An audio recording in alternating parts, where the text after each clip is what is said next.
My name is Drew Decker with U.S. Geological Survey.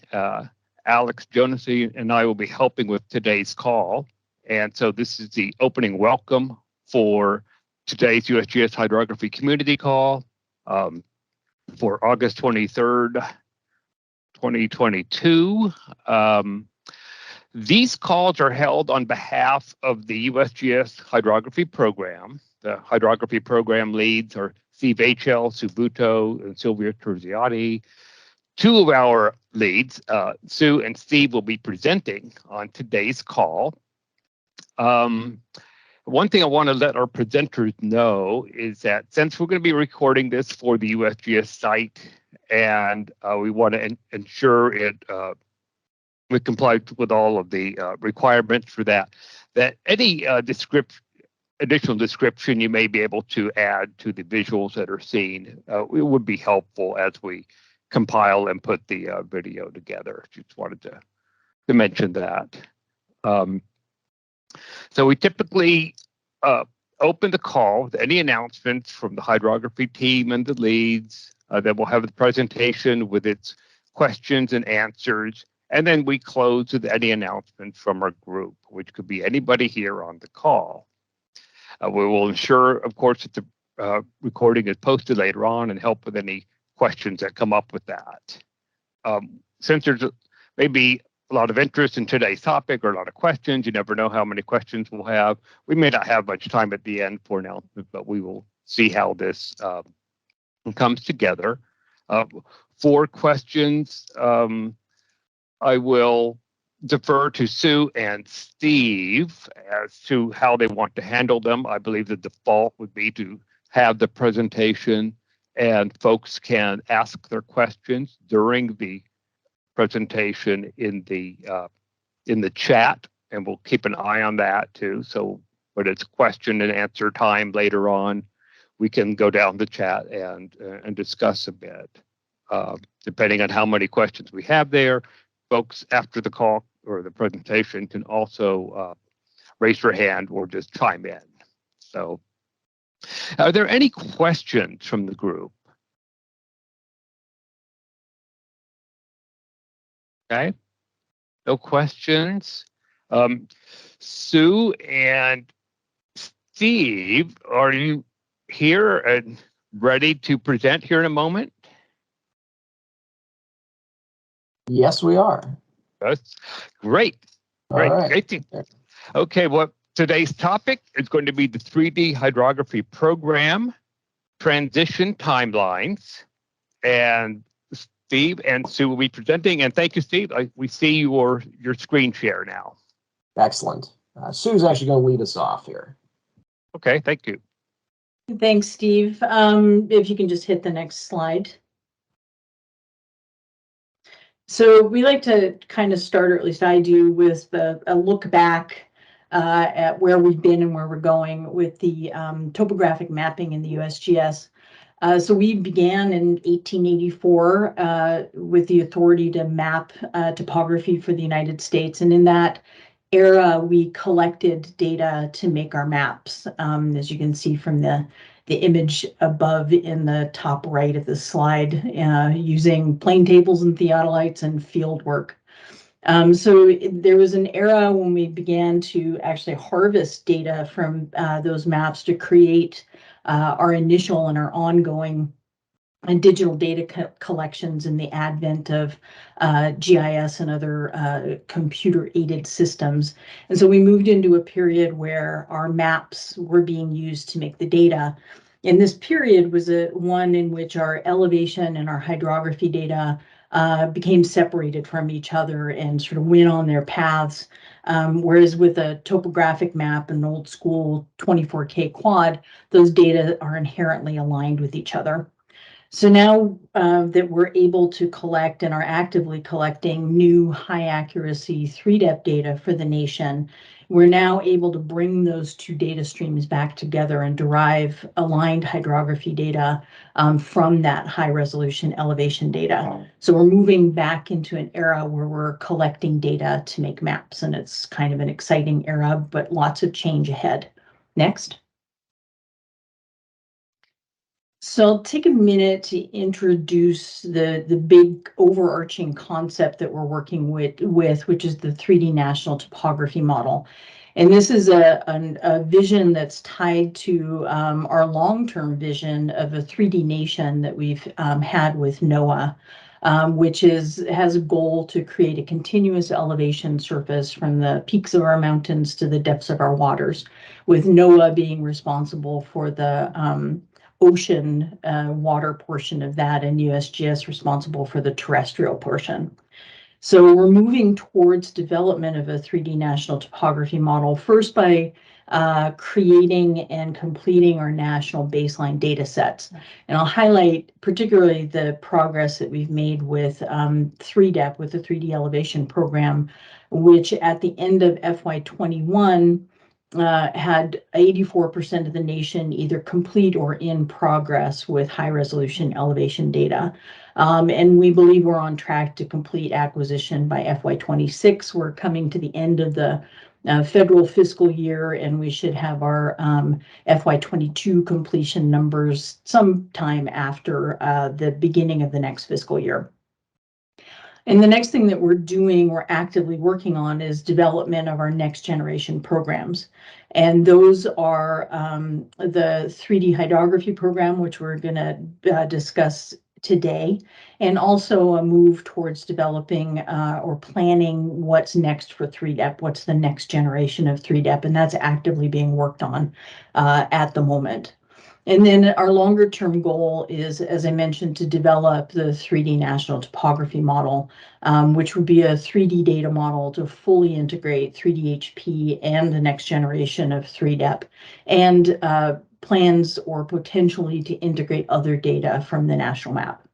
Next slide. So stepping back a second, just to focus on hydrography, our current approach to national hydrography data sets, which I'm sure all of you are very well aware of, the National Hydrography Data Set, the Watershed Boundary Data Set, and the NHD Plus High Resolution. The current approach is to leverage local knowledge and updates through our stewardship program, which has participants from 41 states and Washington, D.C. And that leveraging of information has created a portfolio of data sets that is arguably the most comprehensive and current data that depicts the nation's surface waters. But we notice as we think about what's next for the program that updates to the data set are not uniform.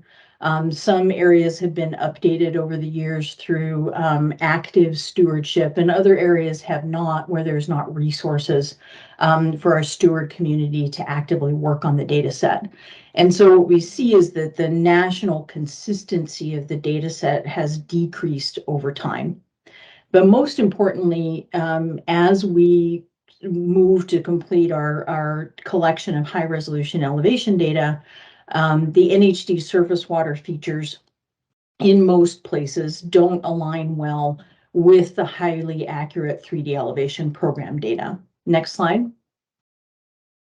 And so moving forward, deriving hydrography from elevation offers a solution to really both those issues. So we've developed the 3D hydrography program as a means that will provide national consistency while meeting local needs for hydrography, and will be hydrography data that's standardized to align with our 3DEP data and provide and support national, regional issues and applications, as well as local applications. And the idea here is that we would support with these data more accurate and updated modeling and analysis capabilities. And briefly, I'll talk about this a little more in depth later, but our data acquisition processes for 3DEP will be different from our current program, or I'm sorry, for 3DHP will be different from our current program in that we'll follow 3DEP best practices for both coordinated governance and data acquisition. But we also want to build on the decades of work, the decades of really good work that has occurred from our current hydrography products. Next slide. So we haven't developed this concept for the 3D hydrography program in a vacuum. In 2016, we conducted a study, the Hydrography Requirements and Benefits Study, or HRBS, that documented numerous mission critical business uses across the user community for hydrography. And we found that hydrography data as it sits is essential to a broad range of critical applications across our user and partner groups.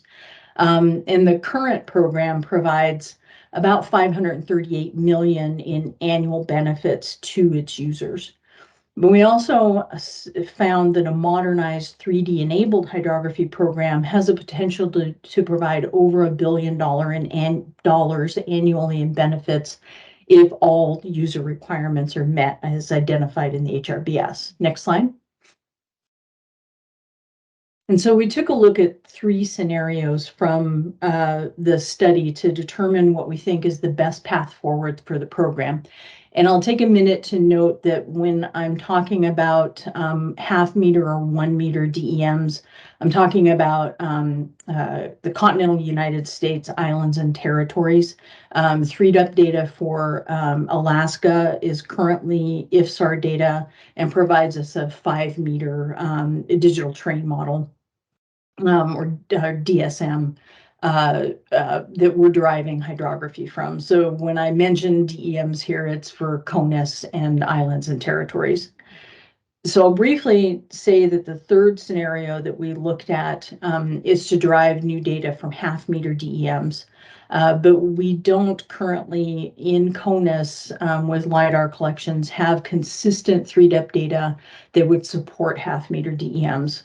While we do have a lot of QL1 3DEP data, it's not coverage across the entire US. So the third scenario that you're looking at here may be possible in a future iteration of 3DEP, but it's not really possible now. So our first scenario that we looked at is to just really look at the status quo, just continue with the NHD and WVD and NHD plus high res as we currently are. And in this case, the data would continue to vary by steward and by the resources our stewards are able to bring to bear to the program. And it does have the advantage, and it's arguably has the lowest cost associated with it and probably the lowest risk associated with it. But based on the study, it would leave major needs unmet. And we would have growing inconsistency and continued disconnect between our main topographic data, which is the elevation and hydrography. So in evaluating these scenarios, we landed on scenario 2, which is to derive new data from 1 meter DEMs, again, 5 meter in Alaska, to provide that consistent nationwide coverage.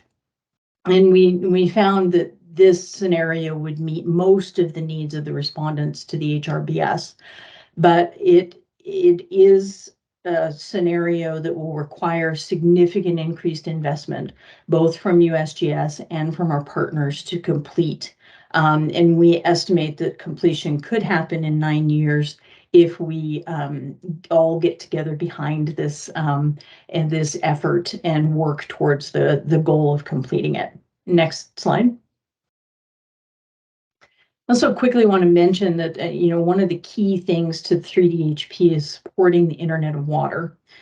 So the basic premise behind the Internet of Water is that there's an abundance of water-related data that's collected across the nation by a variety of agencies and entities, but we lack a systematic way to organize, search for, and discover those data across entities and agencies.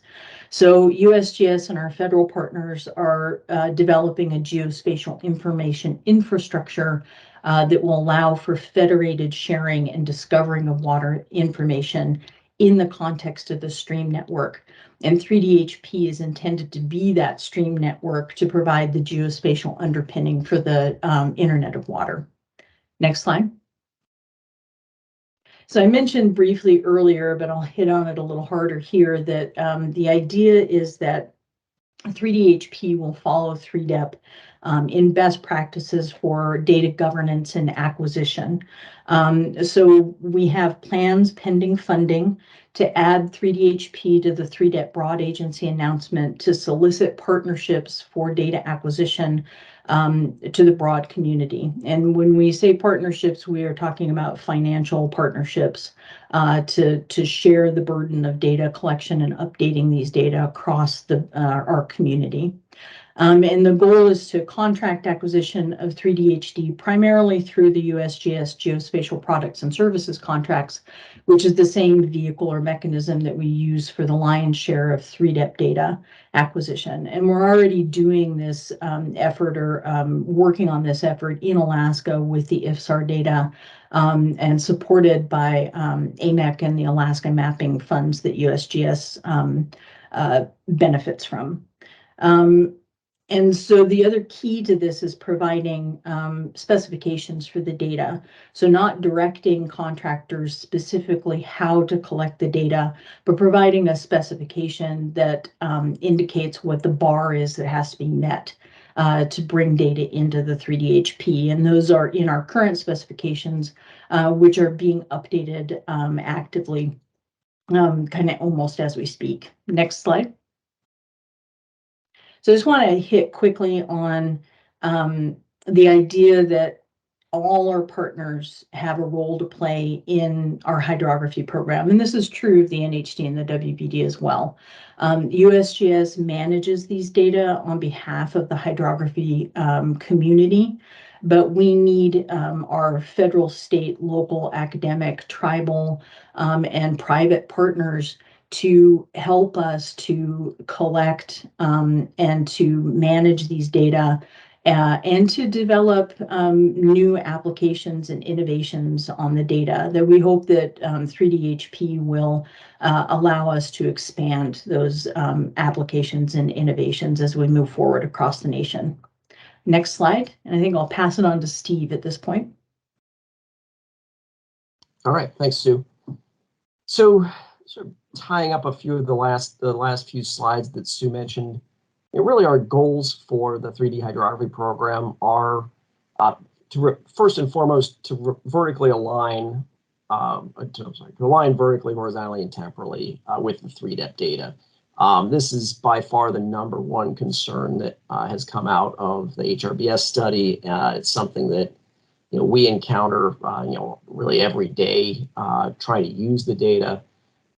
Bringing that data into alignment with the elevation data is first and foremost a requirement.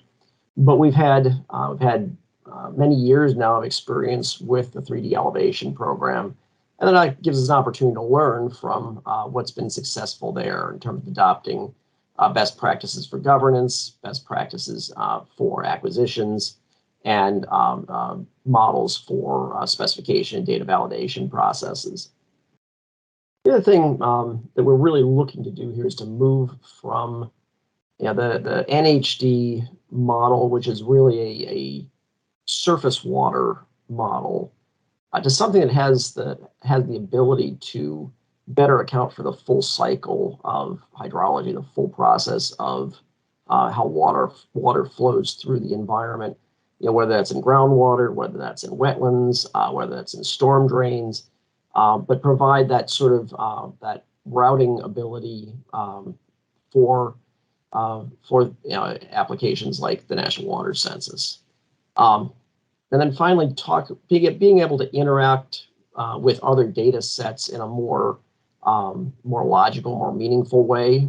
Data sets that are either affect water flow or are affected by water flow. Things like superficial geology and land cover, transportation networks, particularly in a flooding context. Providing that more modern interoperability form is a real priority for the data set. So we'll walk through that. Many of you have seen this slide before in one of its iterations, but one of the challenges that we have in hydrography for many years is to be able to provide both detail so that you can go out and find the stream where where you've sampled or where you took a measurement, and also be able to provide support for national level modeling and prediction applications. And so that generalization is a key component of where we need to go with 3D HP. So similarly, spatial accuracy, that brings it to basically the same accuracy as 3DEP, and moving to better integrate those data sets so that they are, so that they function together. The possibility, so this metric that reported here talks about the percent of mission critical activities. When we actually crunch these numbers a little bit differently to look at the value of those mission critical activities, this elevation and hydrography integration scored even higher. We also want to be able to do things like predict, like actively update features on a regular basis, on a predictable schedule, and also be able to fix known errors in on a routine and ongoing basis. And really, the whole point of this, making a great data set is all fine and dandy, but the point of this is to improve what we can do in terms of applications, what we can learn from the data, what we can learn from analysis. And we're all probably fairly familiar with the NHD plus high res and NHD plus medium resolution. And what we've been able to do with that as those integrated both the positional accuracies of the 100K and the 24K hydrography with the respective DEMs, moving into a LiDAR-based environment really changes the level of specificity, the level of detail that is available. I mean, if you look at the bottom graphic here, you can see individual trees. It could be individual buildings, power lines up in the distance. Being able to forecast with a fairly high degree of certainty, which buildings will be flooded in an event or which infrastructure will be disrupted in an event, really is a massive value of having this integrated data. But similarly, applications like the National Water Model running up in the upper frame rely on being able to aggregate and interpret that data at a continental scale. And so this is really sort of one of the fundamental challenges of where we're going. I talked a little bit earlier about interoperability and really being able to link other pieces of the hydrologic cycle into the hydrography data set, better alignments with the National Wetlands Inventory. Wetlands are a critical part of inland surface waters. NHD has not necessarily done a great job of representing them over the years. NWI has that mission, and we need to be able to incorporate that data into our processes and our systems. Similarly, we're all familiar with the urban deserts across the topo maps and the NHD. There are many places where we don't represent hydrography very well in built environments. So we need to be able to include representations, if not necessarily detailed engineering, of those engineered hydrologic systems. So knowing where the water enters and where the water leaves, maybe sufficient rather than knowing every specific pipe, but we need to be able to account for that at a watershed scale. Again, we talked a little bit about greater compatibility with other networks, other data sets that influence or are influenced by water. And then finally, sort of our long-term vision to bring inland bathymetry data into the 3D NTM environment so that it works seamlessly next to the elevation and hydrography data sets. So our transition plan, this is for the next couple years. In FY 2023, this is the coming year, we are going to be very busy standing this operation up and trying to trying to wind down our NHD, WBD, and NHD Plus activities. So in 2023, we're going to put together the first iteration of 3DHP data model, and we're going to populate that with the validated EDH data that we've been collecting from a number of contracts around the country. Then finally, we're going to connect those watersheds where we have the EDH data with a pruned skeleton based on the NHD to provide connectivity for those continental scale applications or those regional scale applications, so that if so water running through the high density EDH network in central Pennsylvania can actually make it out to Chesapeake Bay. 2024, that's when we're really gonna make any of the necessary revisions that come out as a result of testing and development in 23. But maybe more importantly, we're gonna develop criteria for including pre-EDH data into the model. So we have, we know Sue mentioned the various lineages of data in the NHD, some of which go back 40, 50 years to the topo maps, some of which have been updated in statewide or local campaigns over the last few years. Those data that have been updated to a good imagery or elevation-based specifications, but maybe aren't strictly in compliance with the EDH specification. We're going to look at ways to modify those data to bring them into the data set to help populate the network. We'll have a data service up in 24. We're going to implement the markup functionality, which we'll talk a little bit more about, hydro addressing capability, and then an initial release of raster products. Those raster products may evolve a bit through time, but we want to get at least a first cut of them out in 24. And then finally transition the hydrologic units from the WBD to the 3DHP environment. So at the heart of all of this is really the data model. This is a very fundamental shift from where we've been as a hydrography community. We're going to base the 3DHP data model on the OGC high features conceptual model.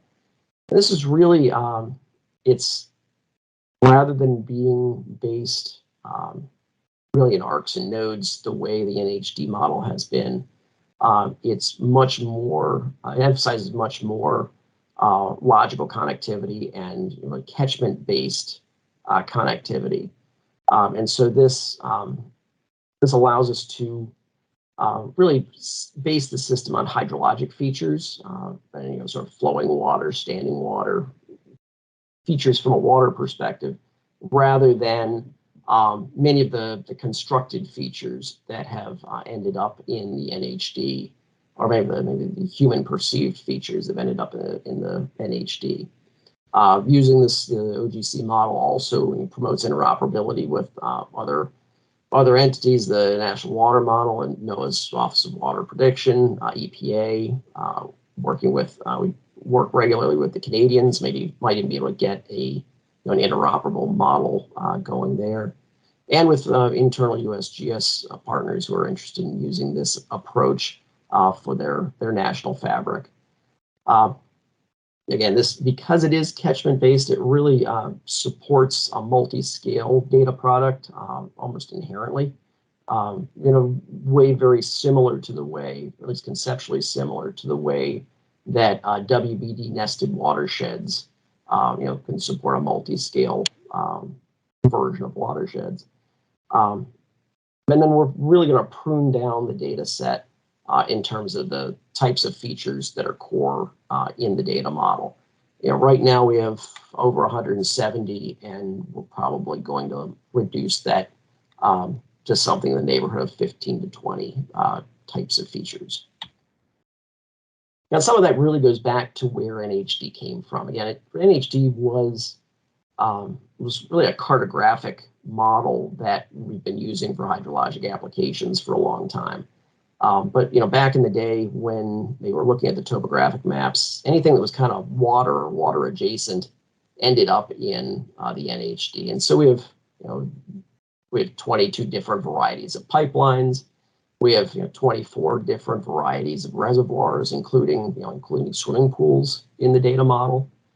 We have lots of other things like rapids and rocks and lock chambers and levees that are really not core to the hydrologic processes that are going on and that we want to be representing. And so all of this, it creates a major burden to us as the people that develop and maintain the tools, but also can presents a major barrier to use of the data because of the complexity inherent. And so, we're going to use a much simpler approach in 3DHP. And this is kind of a visual representation of that. On the right, obviously, is the NHD data model that we all know and love. About 175 different F codes on that model. On the left is the schema that we've been using for the elevation-derived hydrography projects. We haven't made kind of a final ruling on what's in and what's out, but it probably won't be larger than that set. Several cases, they'll probably be small. There'll probably be a few things there that are dropped from the final data model, and that really simplifies every tool that touches the data, every process that touches the data, every feature-to-feature check that we have to run on the data is going to be a lot more straightforward. Spoke a little bit about our initial plan for populating the data set. And one of the things we want to do there is, again, to start with our elevation-derived hydrography data that we've been collecting the last few years in Alaska and a few places around CONUS. In large part, that's because that data has already been validated. We know that it's good, clean data going in, and that provides a good opportunity to really demonstrate the concepts and test the processes. And if we do need to make changes, that's fewer, having a few features rather than 30 million or 300 million knocking around the data set makes any kind of manipulations to the data model or the tools that we need to run a little bit easier. As I mentioned, we are going to evaluate other data sources where people put time and effort into delineating hydrography from their LiDAR collections or from good imagery collections. And send those areas of 3DHP data will be connected to a skeleton of a pruned version of the NHD network to enable routing and connectivity as the data set is filled in. In a lot of ways, this is rather like having the old 10-meter NED data in the places where you don't have new 3-depth data. It's sort of a filler. Data improvement's one place where we're actually going to see a significant shift in the way work happens, in part because of that prior validation of data going into the data set.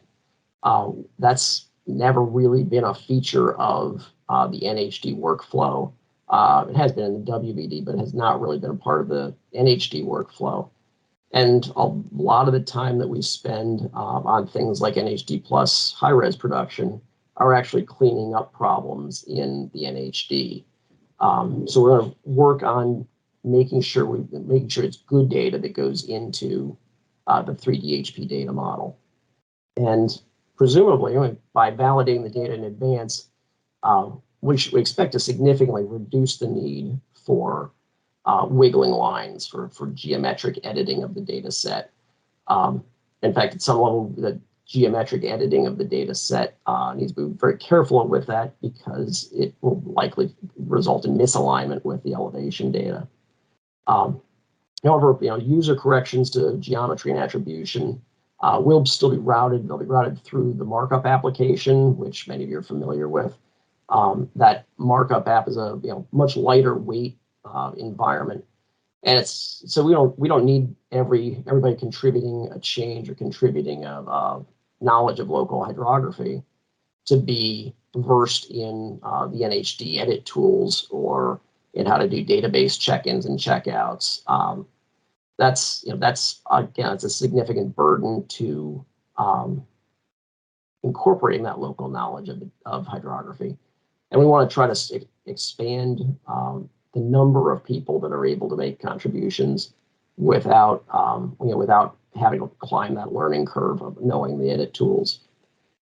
State stewards will retain a role, similar in a review capacity of those markups, but we're gonna make those edits internally within the USGS, really to make sure that we have a core of people who are focused on working with the edit tools all the time.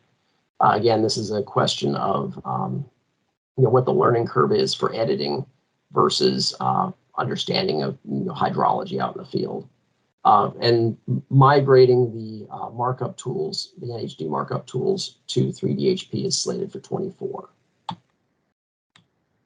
And finally, data distribution. The NHD certainly was originally conceived and as largely been a download data set.